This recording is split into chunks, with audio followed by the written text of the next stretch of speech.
Hey, Kirstie. You? Good. How are you? Good. Hayden, I just realized I've never seen you not wearing a mask. This is the rest of my face. Hello.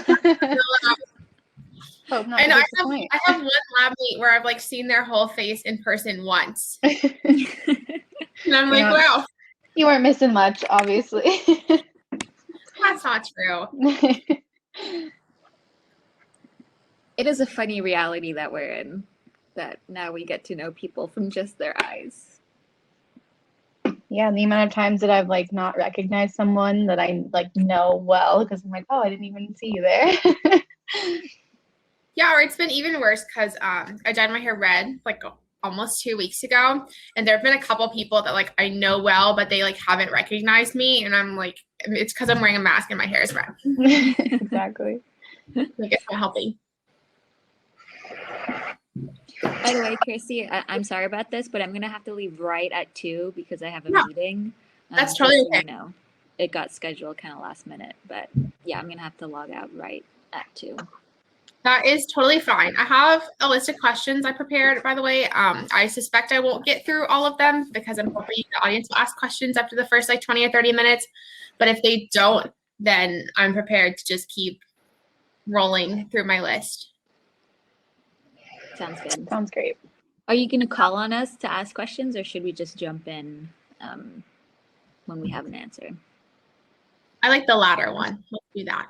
Jump in. Some of the questions are, okay, Eva is trying to join, and Anusri, the fifth panelist, are coming. So I'll give them like 2 minutes.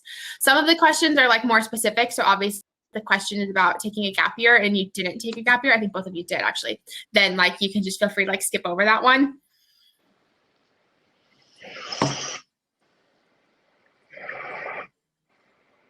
Okay. I think this will be really fun. I'm very excited. Yeah. Me too. And thanks for coming. I think this will be really useful for a lot of people. I know when I was in undergrad, I was very confused about what it is I wanted to do. Mm-hmm.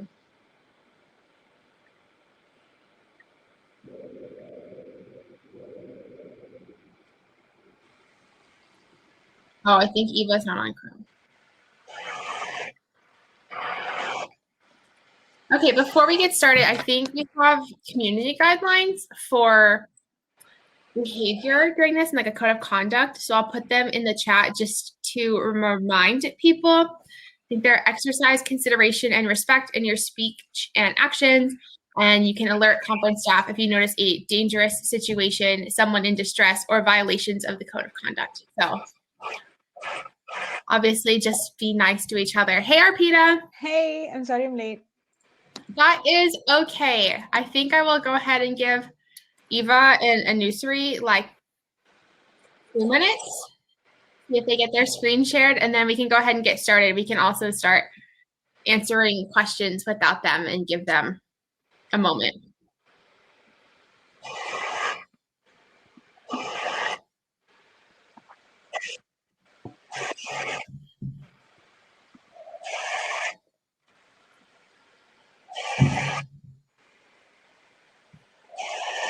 Hey, Anusri.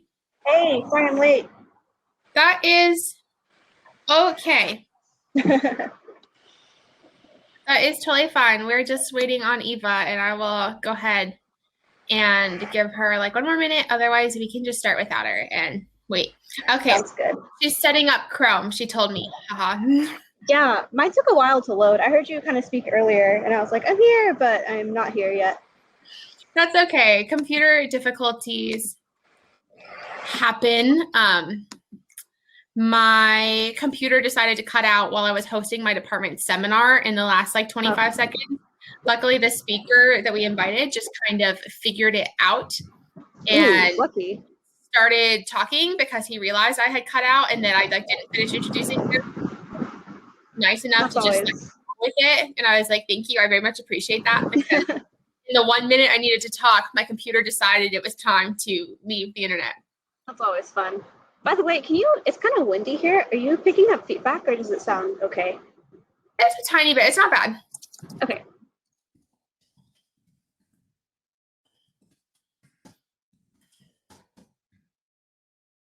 Okay, while we wait for Eva, I think we can maybe go ahead and get started with introductions. So thanks everyone for coming. I'm on the organizing committee for this lovely symposium. My name is Kirstie. I'm a third-year PhD student in bioengineering, but today is not about me. So maybe we can have our panelists just quickly introduce yourself, where you went to undergrad, maybe when you've graduated, and what you're studying now. And maybe really quickly, you can tell us about where you are now, so grad school or industry, and maybe anything fun you want everyone to know about you. Manon, do you want to go first since you're on the top right of my screen? Yeah, I can start us off. So it's exciting to be on this panel. I'm glad to see so many of you have joined. My name is Manon. I'm currently a PhD student at UCLA in the Civil Engineering Department. I'm studying hydrology and water resources. But my path has not been straightforward, as I'm sure you'll figure out from a lot of people. Paths are rarely straightforward. So I studied environmental science and geography in my undergrad at UC Berkeley and graduated in 2015, and then went to work for a few years in industry, working for an environmental think tank, doing kind of research around water and water policy, and then decided to go back to finish a graduate degree. And that's how I got here. So excited to talk about my journey and answer any questions. I can pick on the next person, Kirstie. I'll pick Hayden to go. Thanks so much, Manon. I hope everyone can hear me okay. My internet's been iffy today, so apologies if that's the case. But my name is Hayden Montgomery. I am currently a third-year PhD candidate in the chemistry department at UCLA. I graduated undergrad at UCLA in 2017 and liked it so much that I decided to stay. However, again, a little bit of a non-linear path for me. I had hopes to go to pharmacy school, and last quarter of my undergrad education, grad sounds great, but it was too late to apply for that cycle. So I ended up taking a gap year kind of by force, but it was one of the best things that I've ever done for myself personally and professionally. So highly recommend. We can talk about that later as well. But yeah, I took a gap year, was able to work in the department that I currently am a graduate student in now. I do research. I'm a chemical biology track student, so I do research in bioconjugation for stable therapeutics. And yeah, I really love UCLA. I'm a huge advocate for, taking time to figure out what you want to do before you jump into something. And yeah, that's about me. I can pick on Arpita to go next. Can you guys hear me? Okay, great. So hi everyone, my name is Arpita Idya. I'm a fifth-year PhD student in the Civil and Environmental Engineering department with Manon right here, but I have a focus more on the environmental side, working on water treatment.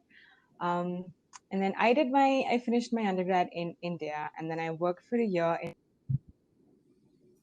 One was at a chemical manufacturing kind of thing, at an Intellectual Ventures, and the other one was at Shell Technologies, I don't know if you, the Dutch petrochemical company. And then I came to the US for my master's, and then I realized I wanted to do a PhD and went ahead and joined UCLA. I don't know what else to say, but yeah, that's kind of straightforward, but that's because I always knew that I wanted to do grad school. But I worked for a year because I wanted to take a gap year just to see how working would feel like. But having said that, it was only 2 internships. I don't know what corporate world feels like. So that's it.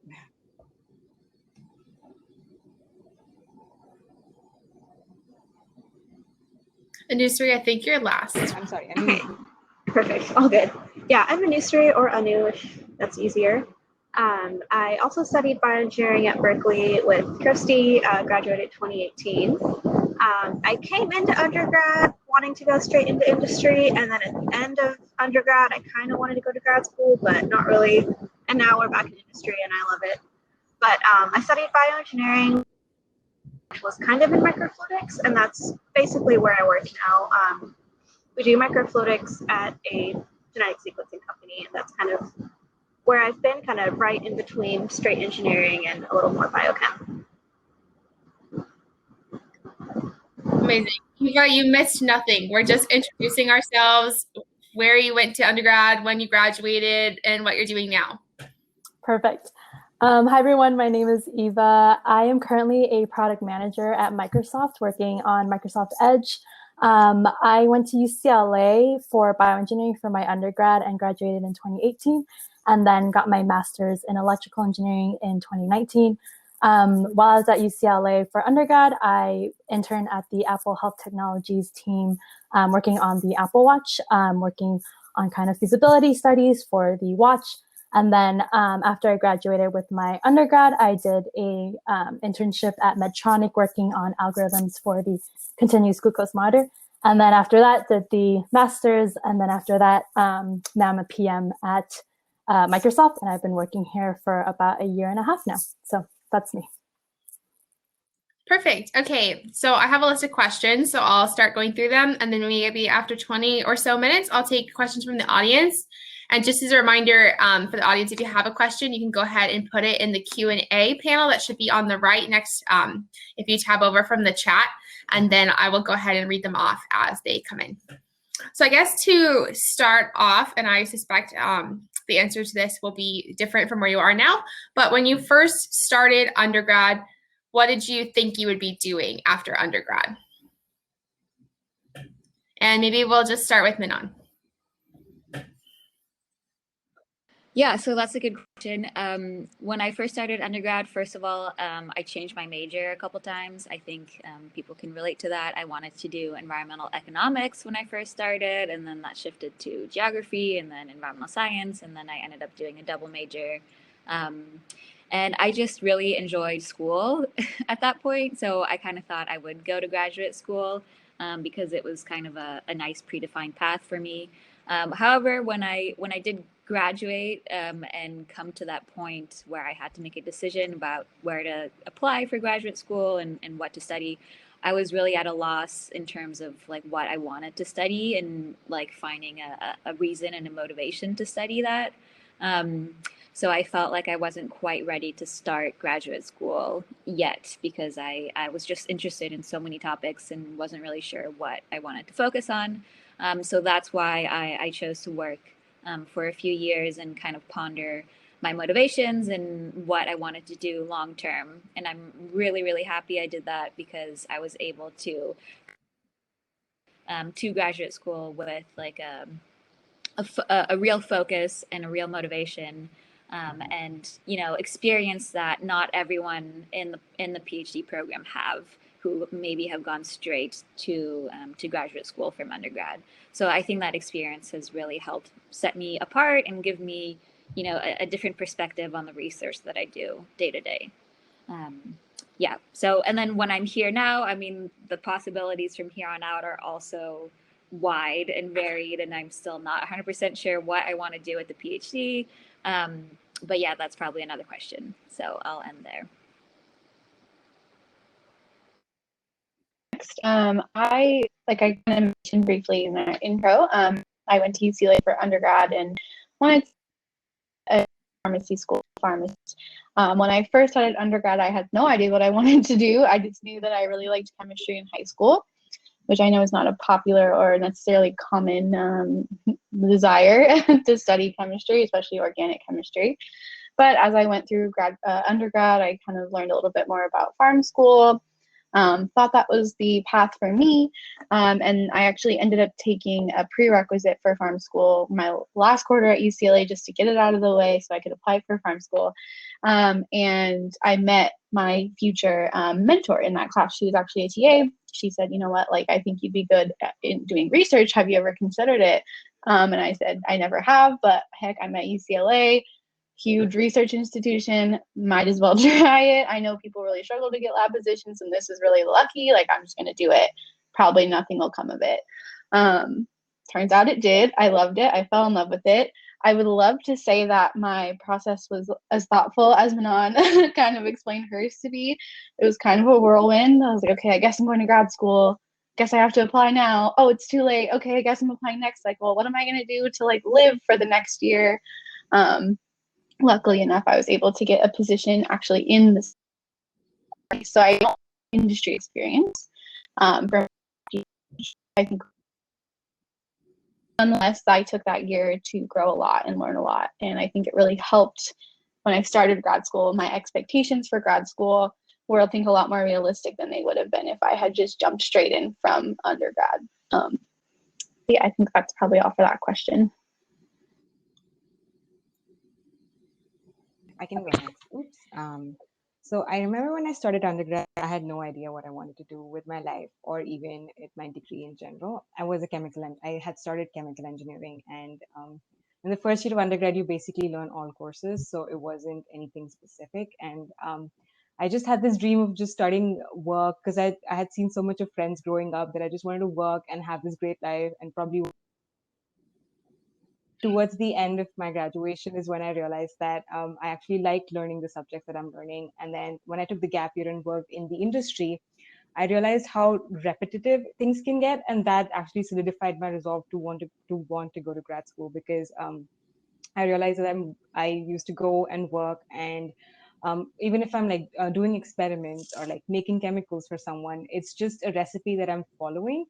And it was just it just felt like a poor lab assistant job where I was just doing something without having any understanding of why I'm doing it or what reactions are being facilitated by it. And I felt like the questions inside me were growing, which pushed me to apply for grad school. And I'm really glad I did, because the industry experience gave me the resolve and I guess the resilience that I needed to basically be able to finish grad school, which is why in my 5th year, I'm actually really proud that I might finish this year and even probably go for postdoc and like continue learning. Thank you. But yeah, I feel like my industry experience was probably not wholesome, because I did only internships, and that's the kind of work that you expect from internships. But it made me more certain that I wanted to do grad school.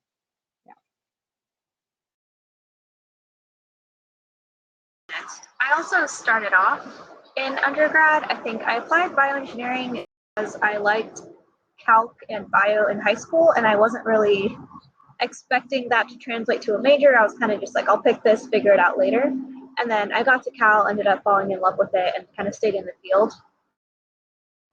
I had almost an opposite experience. So my undergrad research felt very repetitive. I was just in the clean room, kind of putting things in different solutions all day, and it was not bad, like we still learned stuff, but it felt very frustrating to kind of spend 9 hours going through a Piranha cycle, and then it fails and then you start over.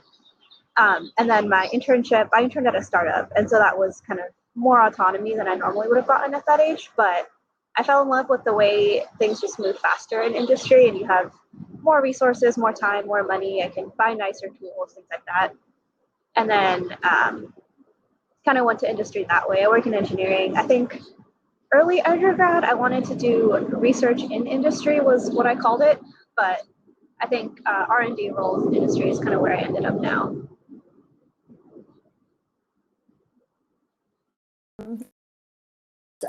So when I started at UCLA, I started off as bioengineering, and I really wanted to go to medical school. I wanted to be a pediatrician. I was like, I'm going to change the world. But my grades were not, they weren't going to cut it. So I started in a research lab just as kind of a way to like compensate. But I ended up really loving research. I thought it was really cool that I could, be at the forefront of innovation. And so I kind of started thinking about doing an MD PhD and all of that. But then as kind of like a joke almost, I applied to Apple when they were reaching out for interns for the team. And I kind of just applied and then got the job. And when I got there, I just like fell in love with industry. Just the free food is nice, but also like it was really cool that we could kind of take things actually to market and actually get things into the hands of customers. I thought that was really awesome, since I'd been at the beginning of the life cycle before in kind of in academia, in a university research setting. And then now being in kind of like the end of that life cycle with actually getting it out to customers. I thought that was really cool. So then I kind of decided that I wanted to stay in industry and kind of like make change in society through industry. And then I decided to do the master's in electrical engineering just because I really liked signal processing and really liked MATLAB. Those were kind of things that I learned at my first internship, and I wanted to kind of further my knowledge in that space. So I went for the electrical engineering master's. The second internship was really in that signal processing space, and I kind of felt like I could be in that space forever. Like I really enjoy signal processing. I felt like that was kind of like my area. But in terms of the role, I wanted to explore PMing more, just because as an engineer, you're kind of focused on like a very small piece of the pie, like a very small project within a larger company. And I saw that product managers were very much like high level, planning a lot of things, organizing a lot of things that I'm already really good at and already really enjoy doing in my normal life. So then I kind of switched over to PMing. And so now my kind of future career goals are to become a PM back in that health tech space. So that's kind of how I went through all the different career paths and ended up where I am now.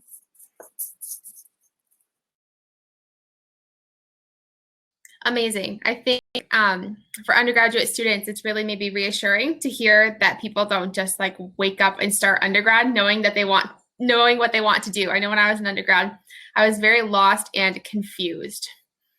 So I think my next question is there something that you wish you had known while you were in undergrad, or something maybe that you wish you'd done differently during school?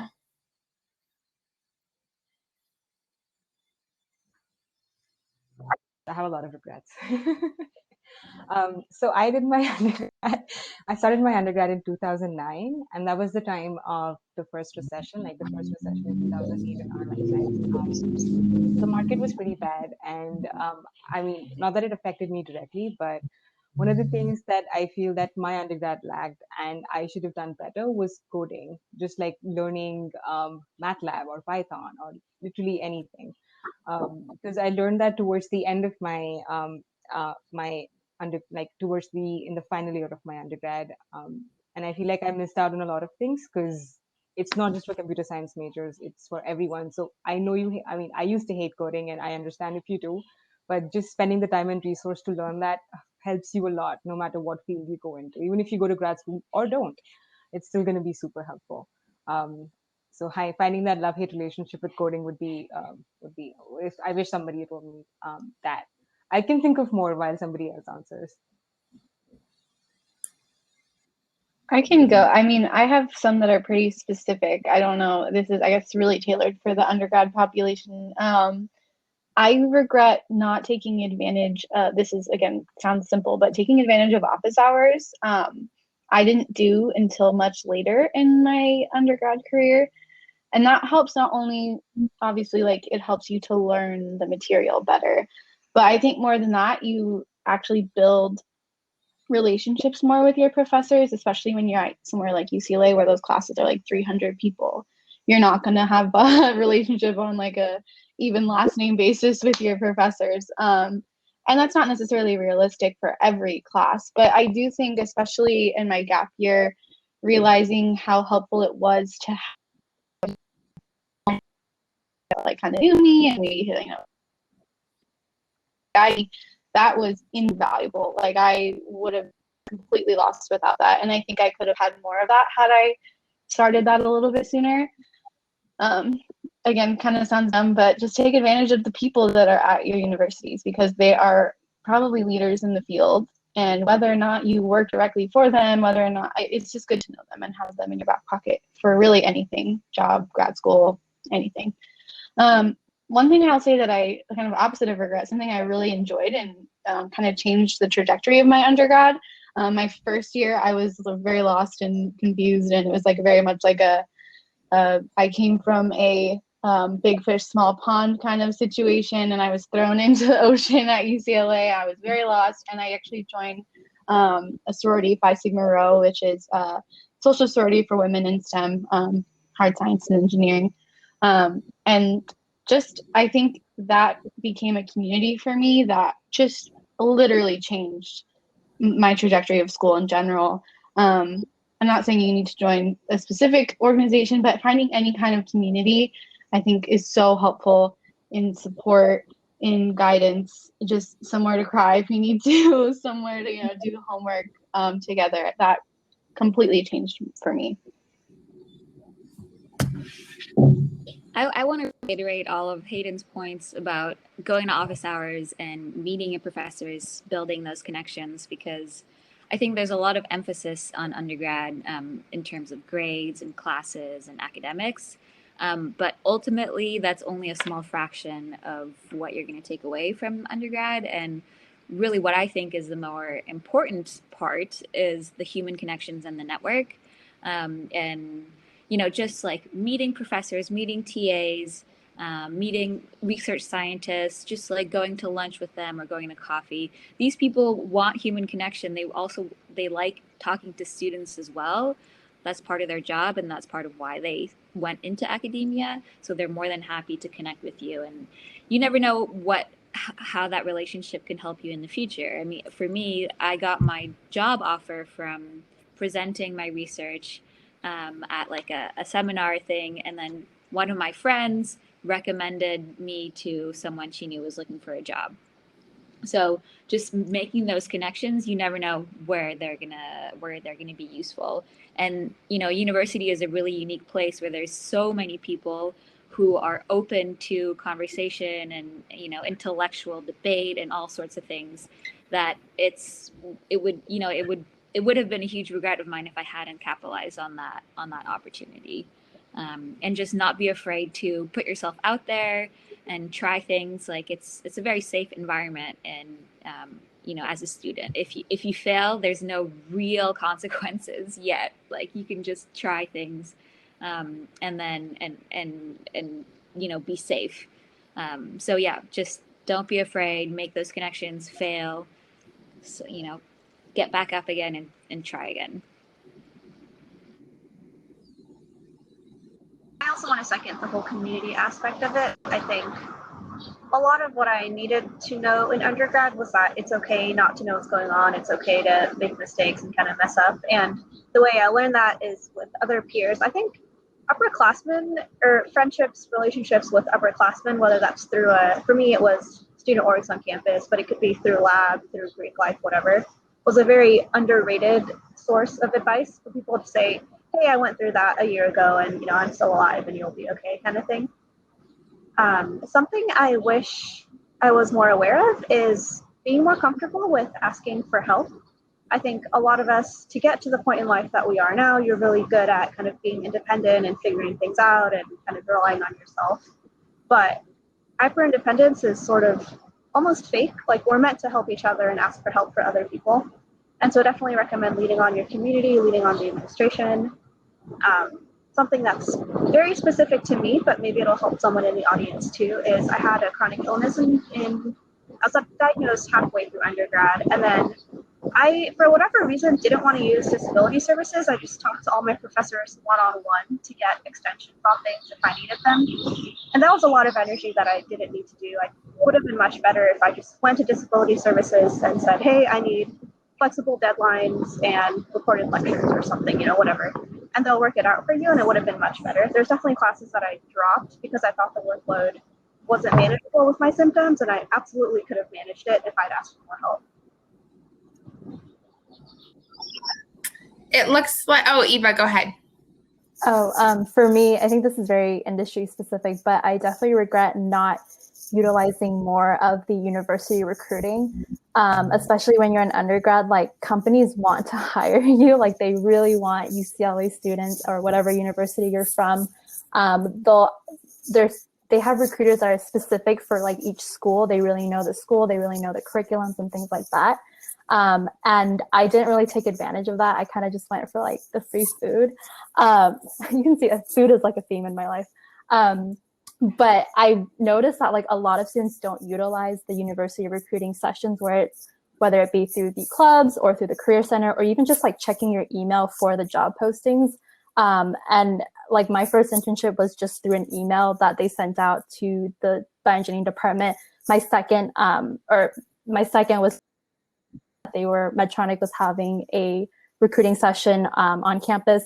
And then my Microsoft job, that was just through, I went to the SWE, Society of Women Engineers dinner with industry. And there were a lot of companies there that they really wanted to hire female talent from these universities. So really take advantage of those and really just try to hit up as many as you can, even if you're, like a freshman or a sophomore, it's a really great time to just network and practice your skills. And then by the time you're, a junior and a senior and you really need those jobs, then you're kind of like ready to go and prepped.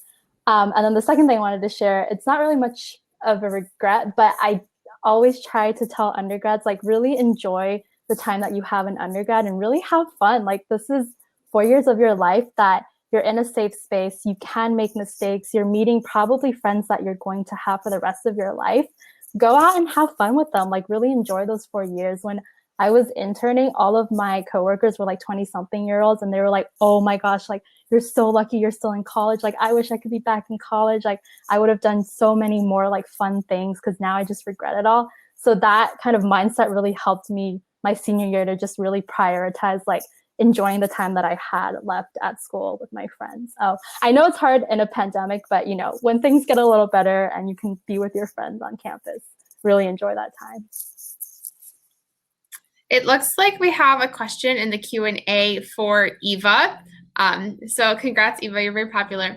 So the question says, for Eva, can you talk more about balancing your interests in health and tech and industry?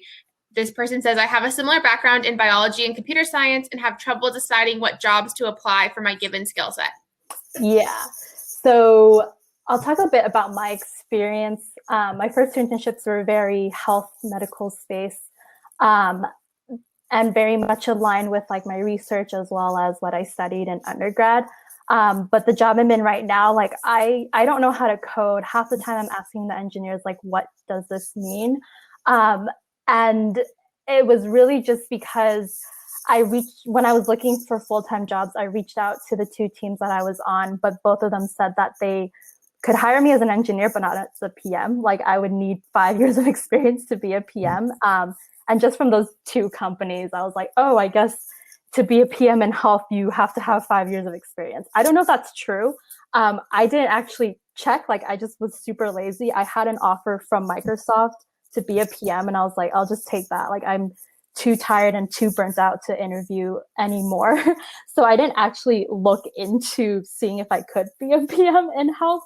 But based off those two kind of instances from Apple and Medtronic telling me that I needed 5 years experience or more, I kind of just decided that I would take the Microsoft PM job, just because like it's a big company, and I figured that they'd be able to help train me to become a good PM, and then from there move back into the health tech space. So that was kind of my personal decision of just like, I'm okay with just like not working on something that I did my undergrad in for a few years, so that in the future I can kind of go back in a space that I really care about. But if I were to give advice to anyone that's kind of in that position looking for jobs now, I would say just apply to like everything that you think that you would be kind of eligible for in terms of both CS and health positions. There's a lot that are kind of in the intersection of those, and there's a lot that are on, kind of both sides, and you can really play up your experiences in both to tailor whatever that job description is.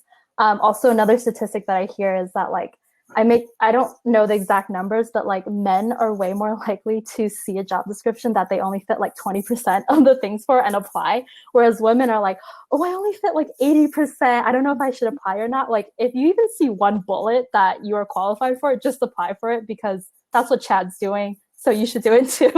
So definitely kind of just like look at whatever you would be interested in. Oh, that's another thing.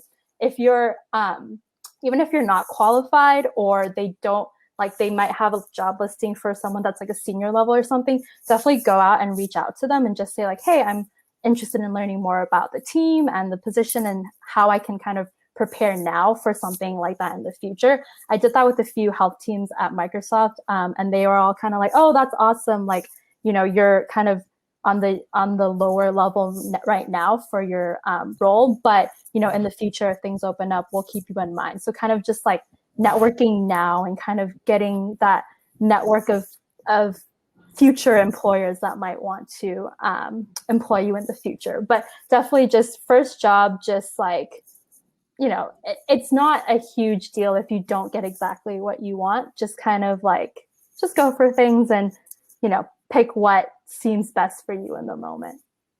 Hopefully that was helpful. A bit of a ramble. Thanks, Eva. What you said about applying for jobs is definitely true. I work at Graduate Career Services, and I think we recommend you apply for a job if you meet more than half of the job qualifications.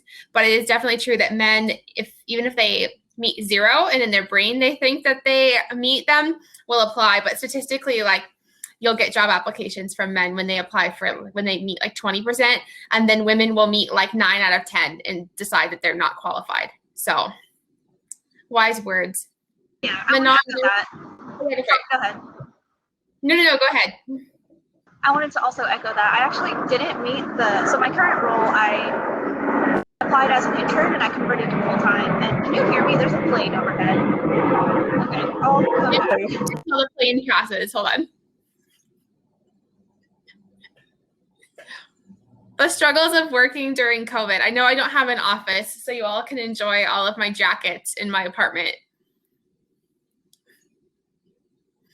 Is this better? Yeah, that's way better. Okay, perfect. So my current role, I applied as an intern and then converted to full-time, but I actually didn't meet the GPA requirement and I wasn't planning on applying, but I kind of voiced that thought out loud. And then my guy friend right next to me was like, hey, you should apply, blah, blah, blah, round up. And then I applied and then I got it. So it was like a very classic example. Like if he wasn't sitting next to me, maybe I wouldn't have applied. But with respect to biology and CS, I would also look into the biotech space. So I work on genetic sequencing platforms, but there's a lot of gene therapy, oncology, drug therapy, things like that, where they're looking for bioinformatics or data science type roles, but just CS usually doesn't cut it. You need a strong biology background to apply the right CS tools and things like that. Sometimes you might need a master's or something, but there's definitely a lack of skilled professionals in that field. So you have good leverage there. There is a question for Manon about saying more about your experience going from a non-engineering science major to an engineering PhD. And the person who asked the question asks if you had to take extra classes as prereqs before you applied.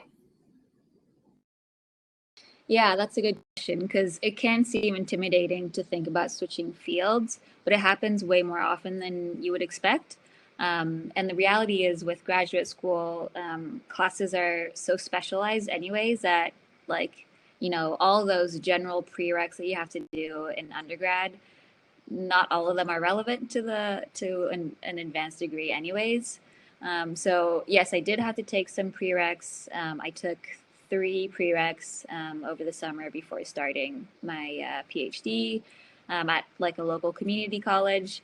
And it was fine. I mean, it was, I think, those classes are generally easier than the undergrad ones that you would take at like UCLA or UC Berkeley in my case. So I was happy to take them at a community college. And I felt like I was more prepared than some of my fellow students when I started because I had just taken those prereqs like the previous summer, whereas some of my the other members of my cohort maybe had taken them like a few years ago and had kind of like discredited that information. So I think it was a very doable transition, and I encourage you if you feel like you do want to make a transition, it's totally fine. I think, academic fields and fields in general, the lines are so blurred between them. Like you just have to follow your interests and you're going to find the classes and the path that matches that. Even in industry, I mean, you're talking about biology and tech and health. And so, this thinking of departments as like boundaries is very outdated. Like it's not very accurate. So yeah, you could totally transition. I think it's very doable. And on that point, just really quickly, I want to mention that not a lot, but I think a good amount of, and hopefully in the future, a lot of programs are making like bridge programs. So I know I know of one in physics, but I think there are others exist where it's essentially filling that gap. Whether it be between undergrad and grad school or maybe a master's to a PhD, whatever that is, they're actually offering programs where you say, okay, I'm interested in being a member of this PhD cohort, but I'm a little bit behind in XYZ, and they provide the kind of direction as far as like how to get those classes, whether they're at the university or at a community college, and they kind of help guide you. So if you're interested in that, I would look for things like that. Like I said, I know there's one for physics off the top of my head, but I know that there others exist. So keep an eye out for that as well.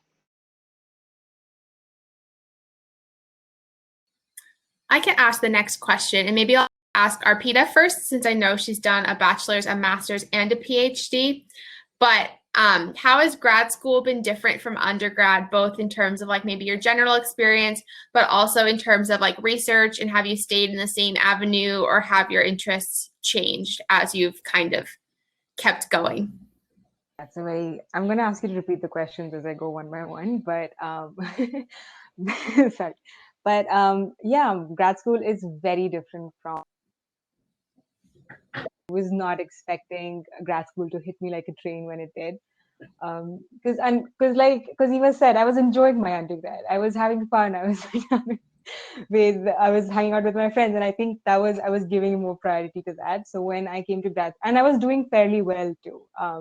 Not to brag or anything, but when I came to grad school, I wasn't prepared for how hard the courses would be, or like how the timeline is so compact, and it's just very different. I'm doing a really bad job of explaining it. I'm sorry, but the good thing about grad school is that you have a whole cohort with you that you work with, and you solve problems together. So it gives you a sense of community, and you're better at solving problems. Because I guess in my undergrad, we still had cliques where you'd have the people who are good, who you'd have the nerds, and you have the people who are just enjoying and breezing through undergrad. But in grad school, we're all in this together, and we're all facing the same problems. We're doing projects together, and it's a lot more it's a lot more, there's a bigger community aspect, and you have better how do you say I forgot the thing, but you have like better communication with your friends, or like with your class in general. What was the second part of this question? Oh, the second part of the question was how, like, have your research interest, or like what field of research you're pursuing? Sorry. My undergrad and my master's was in chemical engineering, and then I switched to civil engineering for my PhD. And that's primarily because so chemical engineering was something I was interested in for undergrad. And for me, because I did my undergrad in India, I was thinking of I was also thinking of your fields as strict boundaries, which is why I applied to the chemical engineering school departments for my master's. And then when I did that, I realized that it's more interdisciplinary, and it's more about what you're interested in. So when I picked the field of environmental engineering and working on water treatment, is when I realized that the world is my oyster, and I can apply to literally any field that I want to. And having a background in chemical engineering also gives me a leverage over other people who are applying to the same position, because you're expected to know more about the way, like the fluid dynamics or something. I'm sorry, I don't want to get so technical into this, but yeah. And when I finally, and especially with PhDs, it's more about the professor that you want to work with than the school or the prestige of the school in general. So when I found my advisor, I knew that I wanted to work with him, and that's how I ended up in UCLA. But I hope that answers your question. Was there a third part to this? No, that was perfect. Okay.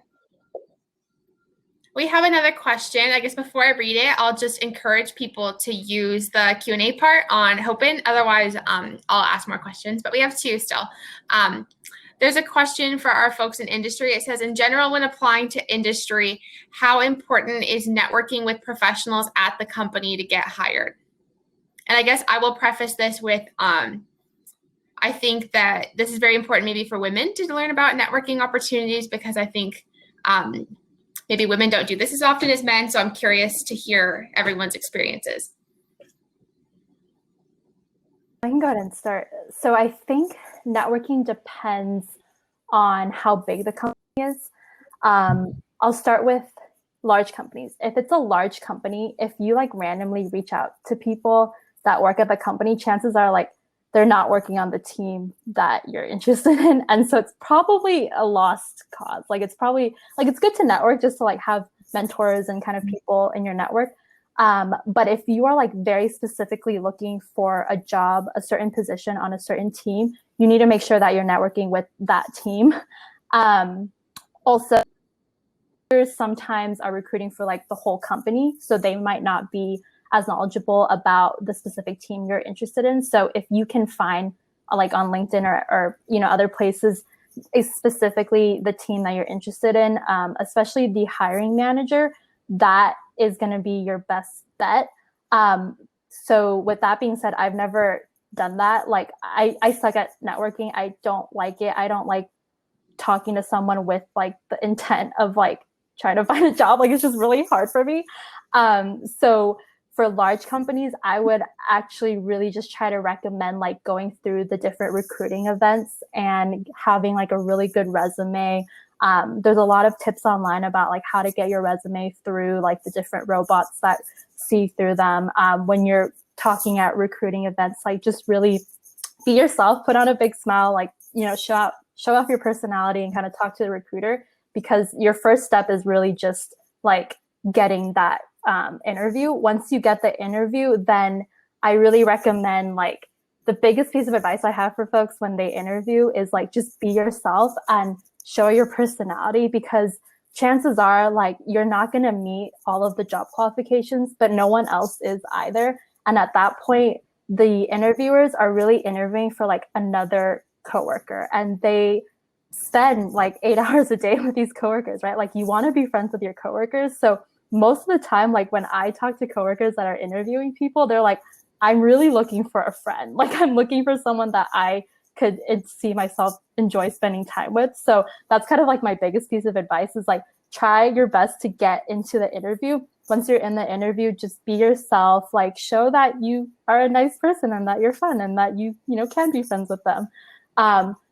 And then on the flip side of that, if it's a smaller company, then I think definitely like networking with anybody in that company would be super helpful. I know that my friends have done that with startups, just like reaching out to alumni that are at those companies, at those smaller companies, and just talking to them. And even though they're not hiring managers, and even though they're probably not on the team that's hiring, I've seen that that's way more effective in helping them get kind of their foot in the door with an interview or even just an introduction to that manager. So that's kind of like the way I would try to finagle it based off of the size of the company. I would like to add, I think, the hiring processes differ a lot between different companies and depending on the size or the industry, et cetera. But I think one thing that is helpful across the board is if you network with people from that company, you get an idea of like the culture of that company and kind of like the lingo that they use and the things that they care about and their mission, things that you can't really look up on a website. And I think that kind of knowledge is really important when you write a cover letter or when you go into the interview. Having that sort of like behind the scenes understanding of the company can be really helpful, even if that contact is not, related to the hiring committee or can't really put in like a recommendation for you. I think having that behind the scenes knowledge can be helpful. And you can even reference that in an interview. You can be like, oh, I talked to such and I really liked what they said about the company being, devoted to this, or like their values around diversity or things like that. That shows that you're invested in the company, and people really respond to that. Yeah, and there is another thing. I forgot. I might remember later on, but yes. If you remember, just feel free to jump back in. I wanted to echo that as well. These days, if I look for jobs and when we're interviewing candidates, I find that, or when I was an undergrad, as an undergrad, I was thinking about whether or not I'm qualified for this role or whether or not I have the skills, I have the experience, blah, blah. But on the other side of it, now that I'm in industry when we're hiring, it's less about the individual skills that you have. Like if you've never done PCR, I can teach you PCR. I can teach you how to run a gel or how to pipette. That's all super easy. It's more about the fit and whether or not your work style is a good fit for our work culture. And that's something that kind of changed my game. So now, like, I focus more on just trying to make friends with them and learn as much about the company as you can. And that helps to feel less kind of like weird about trying to get a job. And also makes for better conversation. So they're more likely to remember you positively, and then more likely to, if you reach out in the future, take the extra step and refer you to their colleagues, things like that. But also kind of be confident that you are a good candidate and focus on finding a good fit, I think is the best way to have a like successful attitude. You reminded me what I wanted to mention. Sorry, one more thing is when you're going into these interviews and networking, remember that you're shopping for a job as much as that hiring committee is shopping for a candidate. So, finding that fit is just as important for you as it is for the hiring committee. So networking and understanding the culture and all that is vital to making sure you have like a successful work experience. There's a question that says, oh, go ahead. I was going to say last thing, but you'll also do better in the role, like after you're hired, if it is a good fit. So it's like very crucial for you as well. Like I think it's better to maybe be unemployed for a month longer, but get like the really good job that you'll then get promoted in versus getting like a okay job where you're not really happy and your skills aren't a good fit. The last question that we have right now in the Q&A says, for someone on the fence about getting into industry versus getting into a PhD program right after master's, what would be something one should keep in mind? And it says for Arpita or anyone on the panel. I can go first. So one of the things, I guess you always regret the things you didn't do. And for me, that would be not finding a job after master's before starting my PhD. But for someone who is definitely on the fence, I would say you can explore both options because a PhD is a 5-year long commitment. You don't want to be stuck in something that you completely hate. And honestly, like, to be completely honest with you, PhD does test your persistence and your perseverance and your self-love and self-worth. Because at many times during my PhD, I found my self-worth being compared to my projects. If I don't get results, I suck. And if I do get results, I'm good, which is not a healthy attitude to have. So unless you're 110% sure about wanting to do a PhD, I would definitely say to look at all the resources you have and to make sure that this is the decision that's right for you. And then secondly, one of the things that's more important when you're thinking about a PhD is who you want to work with. I'm sorry if I'm bursting a bubble, but like your project is not as important as your lab and your advisor. I mean, your project is great, like it's important, it's something you need to be passionate about, and it's good. But at the end, it comes down to the nitty gritty, and your relationship with your advisor needs to be really good. If you end up in a great project, but a 5-year long relationship with a toxic advisor, it's going to be bad for you and your mental health, and I would never advise that. So think about who you want to work for. If you're doing a PhD, reach out to your fellow lab mates, ask them honest emails. And trust me, like if somebody sends me an email about my advisor, I'm definitely going to be honest about my relationship with him. And most grad students are. So expect that honesty. Send out emails to students, ask them about how their professor is, ask them if they have a good work-life balance. And that's how I would say approach a PhD. Whereas a job, I think everybody else did a great job explaining how you should be looking for the job. Anyway, at the end, it just comes down to the right fit, and that's what you should be looking for. Yeah, that was really wise, Arpita. I think most people know this about me, but my first PhD advisor left. And when I found a new advisor, I picked my advisor solely for her and not the project. And I ended up doing a lot more chemistry than I wanted. But she's such a great fit for me that it's been really worth it versus like a project and an environment that I hate. Another thing to add is if you're like super certain that you want to go into industry after your PhD, I would also recommend looking at like the trajectory, or basically for the area that you want to be in. Just know that after your PhD, you'll likely start in industry as a senior level, and that's great.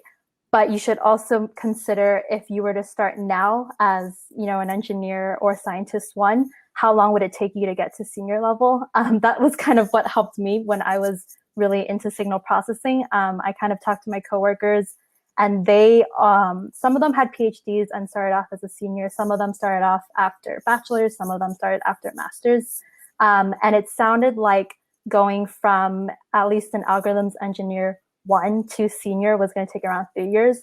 versus the PhD would probably take around 5 years. So that was honestly why I didn't consider the PhD, was just like efficiency and time.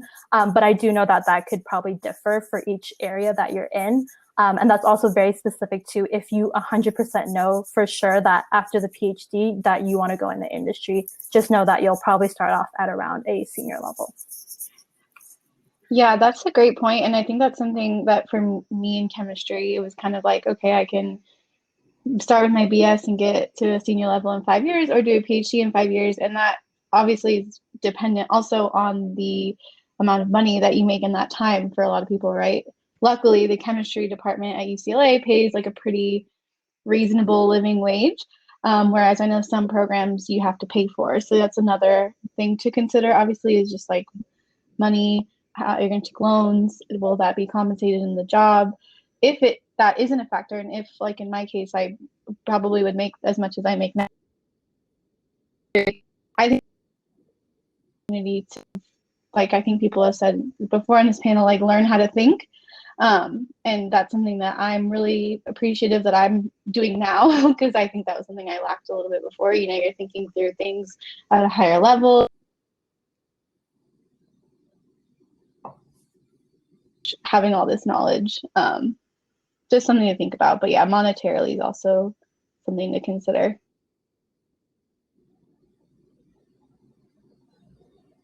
So we have just a few minutes left, and for the sake of respecting our panelists and their time, I would like to wrap this up right at 2. But if anyone has any like last minute rapid fire pieces of advice they wanted to get out, maybe for students who are unsure of what path they want to pursue, we can do like a rapid fire last thoughts. Everything that you're interested in. I figured out my path just through process of elimination of what I liked and what I didn't like, and just went from there. And it's never too late to like switch over if you're, you know, one thing. Exactly what I was going to say too. Sorry. We got a question in the chat about having the panelists' contact information. So maybe if the panelists are okay with that, they can drop their emails in the chat if they wish to share that.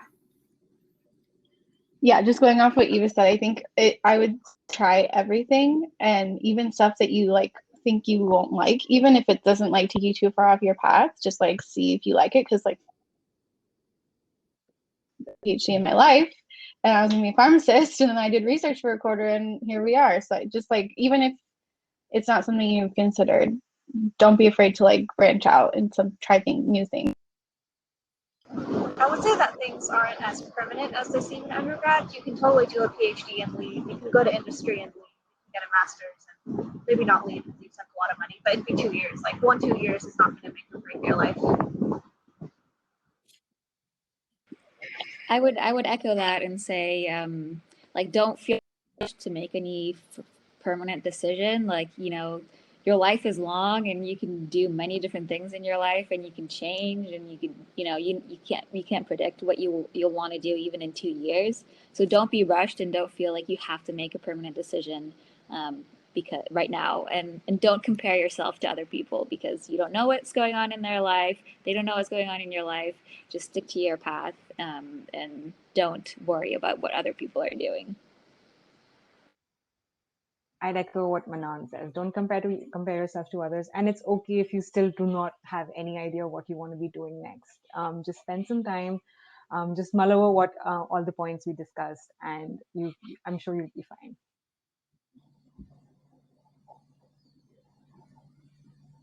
Thank you all so much for coming.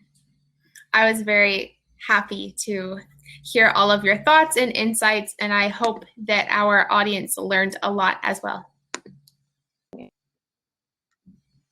Yeah, thanks, hosting. Thanks everyone for coming.